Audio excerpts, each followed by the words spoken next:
We're here with Dr. Wendy Middlemiss from the University of North Texas, and Wendy's expertise is in mother-infant sleep. Wendy, what can you tell us about what do parents need to know about babies and night waking? Well, the night waking is normal. Sleeping like a baby is really a misnomer. Babies don't have the same sleep cycle that adults have when they're first born. That develops in the first year, but there are many reasons why a baby who may have been sleeping for a long stretch of time will all of a sudden sleep for very short stretches of time. Development, separation anxiety, all sorts of things that can happen that make babies wake. So the one thing that's very important to remember about infants waking is that if there's one pattern going on, it's probably going to change. If it's something that you don't like, it might change to something you might like.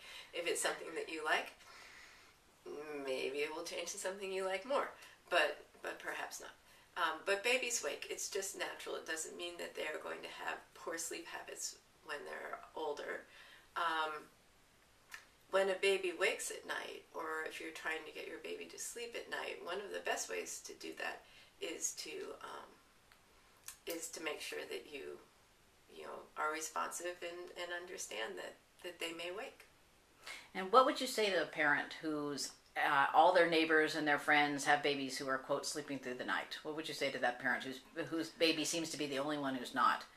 It's kind of the same thing as when you hang out with other couples and you always think the other couples have a much better marriage than you do because you don't go behind their closed doors and see what's actually going on. Babies naturally wake at night, and perhaps one of the things that's different is that they've come to a pattern where their baby may resettle. Some babies will, and most babies won't.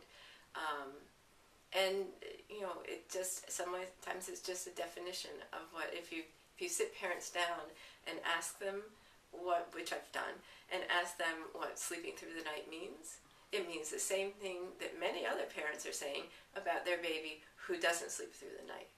Well, they'll sleep from this time to this time, and it's 4 hours. They only sleep for 4 hours. But there are lots of things that you can do to help your baby sleep. So what would some of those things be? Well, one of the things that you'd want for your baby is you don't want to let your baby get overtired. Getting overtired, when adults get overtired, if you can remember back to when you were working all night long in college, or the last time you had to stay up very late, you get tired, and your body kind of slows down and shuts down. And then at some point you're like, oh, okay, I can get this done. And you're this moving and breathing and all this energy person. The same thing happens to your baby.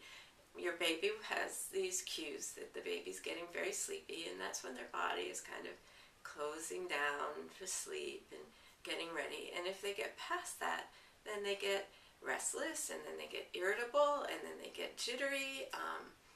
And it's nearly impossible to get a baby who has gotten to that point to sleep easily.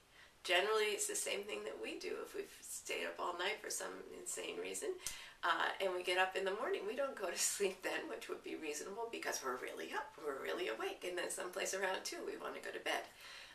So it's the same thing that happens with your baby. Watching and making sure that, learning, you have to learn the cues that your baby has and understand that your baby is trying to help you and help him or her have a pattern.